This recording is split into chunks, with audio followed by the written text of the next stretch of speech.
गिबियाव गासैबो रादाब बुथुमगिरि बिथांमोननिसिम साबायखर बावनाय थाबाय। दिनै 2025 मायथाइनि 28 सेप्तेम्बर बे खालाराव सनितपुर जिल्ला ब्रह्म धोरोम लाइमोन आफादनि बानजायनायाव गुरु बाबा जगेश्वर ब्रह्मनि गोसोखां सान हिसाबै दिनै बाथि खेब बे खुंफुंथायखौ ढेकियाजुलि आनसलिकनि सिङाव थानाय 2 नं गोजोनपुर गामियाव गाजा गोमजायै खुंफुंनाय जादों।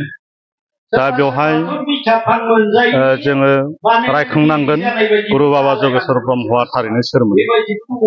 बियो दुलाराय ब्रह्म धर्म आफादनि गायसनगिरि नेहाथारि आरो 3 दान बे आफादनि नेहाथारि जानानै बेनि उनाव बे बाबाखौ धोरोम आयदानि आइथानमिक सरसा खालामनायाव खामानि मावनो थाखाय सासे गाहाय प्रसारक हिसाबै दुलाराय ब्रह्म धर्म आफादाव बे बाबाया खामानि मावबोदोंमोन।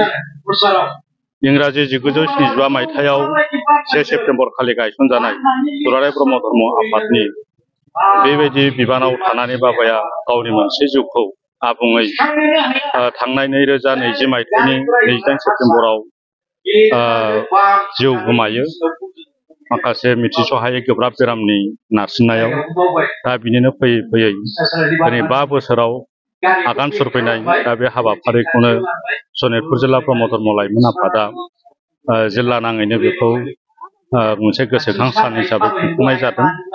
दा बे हाबाफारिनि गेजेरजों दुलाराय ब्रह्म धर्म प्रसार संसदनि लेङाइ गाहाय प्रसारक रबिराम बसुमतारी बाबा आरो दुलाराय ब्रह्म धर्म प्रसार संसदनि लेङाइ गाहाय प्रसारक बिरेन बसुमतारी आरो बेबायदिनो जोंनि सनितपुर जिल्ला ब्रह्म धर्म आफादनि गागि आफाद, आइजो आफाद, प्रसार संसद, लाइमोन आफाद, दाब दाब गामि एबा 4 जिल्लानि 4 आनसलिकनिफ्राय गोबां बाबामोनहा आइमोनहा नुजाफैनो हादों। दा बेवहाय जोङो जोबोद गोजोननाय मोनदों जे जोङो जोंनिनो गुरु, जाय गुरुनि हेफाजाबजों जोङो गुरुदेव कालिचरण ब्रह्मखौ सिनायनो हादों। जाय गुरुनि हेफाजाबै जोङो दिनै ब्रह्म धोरोम आफादाव आइथानमिक सरसा खालामनो एबा धोरोमाव शास्त्र सोलोंनायनि मोनसे गोनांथिखौ बांसिन मिथिनो हानाय जादों। जाय गुरुनि हेफाजाबजों ब्रह्म धोरोमाव मोनसे संस्कारमूलक खामानिफोरखौ जों मावनो गोहो मोनदोंमोन आरो जाय रुंसारि बाबानि मावबिहोमानि हेफाजाबै जों दुलाराय ब्रह्म धर्म लाइमोन आफादनि जोनोम, दुलाराय ब्रह्म धर्म आइजो आफादनि जोनोम आरो दिनै गुरुदेव कालिचरण ब्रह्म ट्रास्ट बे आफादनि जोनोम जानो हानायनि मोनसे गोहोखौ जों मोनफुंनो हादोंमोन। बेजों लोगोसेनो ब्रह्म धोरोमाव धोरोमारि जांख्रिखांनायखौ बे आफाया सारा आसामावनो लाबोफिननो हादोंमोन। बेनिखायनो बे बाबानि फारसे जोंहा गोबां मिथिनांगौ दं आरो जोंनि सनितपुर जिल्लायाव बे बाबाया गावनिनो नखर जिल्ला हिसाबै बिनिनो गोबां सोलोंसाफोरा दिनै बे बाबानि फोरोंनाय रोंनायजों दिनै गोबां बाबामोनहा दिक्षा-दाता बिबानसिम बिबान मोनहैनो हानाय गोहो जाफैदों।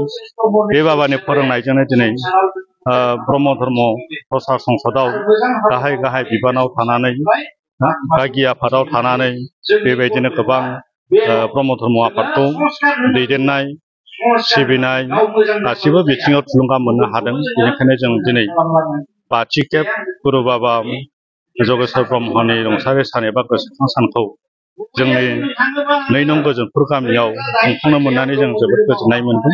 दा बेवहाय जोङो जोंनिनो दुलाराय ब्रह्म धर्म लाइमोन प्रसार संसदनि जोंहा नेहाथारि रन्जन नार्जारी बाबायाबो उदालगुरियाव हाबाफारि फिसा लादोंमोनब्ला बे बाबाया बेखौ एंगारनानै दिनै जोंजों हांख्रायजानाय आलासि महरै बाहागो लाफैदों आरो बेबायदिनो गोबां बाबामोननि जोङो हेफाजाबजों दिनै बे हाबाफारिखौ जों बयनिबो अननाय आरो हेफाजाबजों खुंफुंनो मोननानै जों जोबोद गोजोननाय मोनदों। आसा खालामो जों दिनै सनितपुर जिल्लायावल' खुंनाय नङाजासिनो सारा ब्रह्म धोरोम आफादनि दाब दाब जिल्लाफोराव बा मिरु आफादफोरावबो बे बाबानि गोसोखांथिखौ जोङो जाहाथे इयुननि समाव खुंफुंनो हायो नामा बेखौ जोङो दिनै मिडियानि गेजेरजों गुरैयै खावलायनाय थाबाय।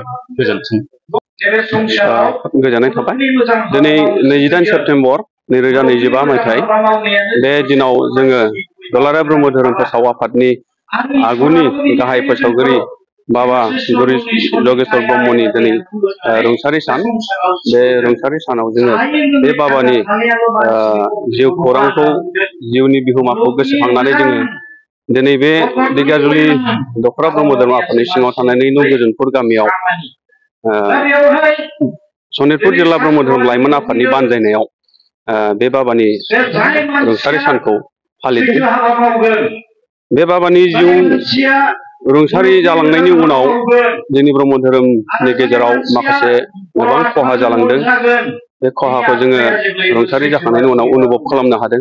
बे बाबाया जोंनि ब्रह्म धोरोमनि गेजेराव समाजनि गेजेराव गोबां फोसाबनाय, गोबां खौसेथि, गोबां सोदांनाय लाबोदोंमोन। जोङो दिनै बेखौ बुंनांगोन जोंनि ब्रह्म धोरोम समाजनि गेजेराव ब्रह्म धोरोम आफादनि गेजेरावहाय जिथु जोंहा मावनो गोनां गोबां दंबावोमोन बे आद्रा थालांबाय। दिनै बे बाबा रुंसारि जालांनायनि उनाव बे बाबाया गावनो सासे आदर्शबान सुबुंमोन। बे बाबाया गावनि गोहोगोरा आदर्शनि गेजेरजों जोंनि ब्रह्म धोरोमखौ हमथाबोदोंमोन। ब्रह्म धोरोमनि गेजेराव जाखांबोनाय माखासे लाइमोन समाजखौ जोनोम होनानै लाइमोनफोरनि गेजेरावहाय मोनसे जांख्रिखांनाय जावरिखांनाय लाबोदोंमोन। जे धोरोमनि गेजेरजों समाजखौ बोरैहाय फोसाबनांगौ, बोरै हमथानांगौ, बोरै जौगाहोनांगौ बेखौ बे बाबाया जोंनो फोरोंलांदोंमोन। दिनै बे बाबाया जोंनो जिथु आदर्श फोरोंलांबाय, बे आदर्शफोरखौ दिनै जोंनि लाइमोन समाजा सोलोंनांगौनि गोबां गोनांथि दं।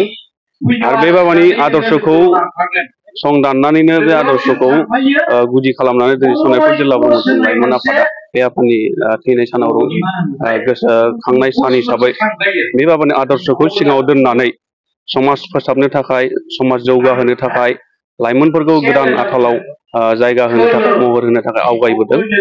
बेयाव बे बेलायाव सनितपुर जिल्ला ब्रह्म धोरोम लाइमोन आफादखौ बाख्नायनांगोन थोजासे। दिनै बेखौनो बुंनांगोन जगेश्वर ब्रह्म आफादनि जिथु आदर्श बे जोंनि समाजावहाय अरायसम थांनानै थागोन। आरो बे आदर्शखौ जों फोथांना लाखिबाय थानांगौआ जोंनि साफ्रोम लाइमोन समाजनिनो मोनसे गिदिर बिबान। जोङो बे आदर्शजोंनो जेब्लायबो थांना थानांगोन। आरो बे आदर्शखौ जों जेब्लायबो इयुन जोलै दानायावहाय बाहायनांगोन होननानै जों साननो हायो। आङो बेखिनिखौनो बुंथिबाय। दिनैनि बे 28 सेप्तेम्बरखौ बानजाय आफाद जानानै खुंफुंनो मोननायाव गुरु आफा जगेश्वर बाबानि रुंसारि सानखौ बे खुंफुंनो मोननायाव आंहा जोबोद गोग्गानाय मोनदों। बे आफादगिरि जानानै बानजाय आफादनि बेनिखायनो सनितपुर जिल्लानि गासैबो भक्त आइ आफामोनखौ आरो लोगोसे लाइमोन आफादनि आफादगिरि नेहाथारि आफामोनखौ आंखौ जे बे आफानि रुंसारि सानखौ खुंफुंनो होनायाव निस्सय जोंनि धेकियाजुलि आन्चलिक ब्रह्म धर्म आफादाबो गोबां जोंनो थुलुंगा होदों। बे थुलुंगा होनायनि थाखाय आन्चलिक आफादनिसिम आं साबायखर बावबाय। लोगोसेयैनो बे हाबाफारिखौ खुंफुंनायाव जोंनि नैनो गोजोनपुर गामियादि गामि गंसेयैनो बे हाबाफारिखौ जिल्लानिखौ खुंफुंनो हादों, आंबो बेखौ खोब गोजोननाय मोनदों। आरो आइ आफामोनखौ आं आरज गाबदों जाहाथे बे हाबाफारिखौ जों गोजोनै खुंफुंनो हायो।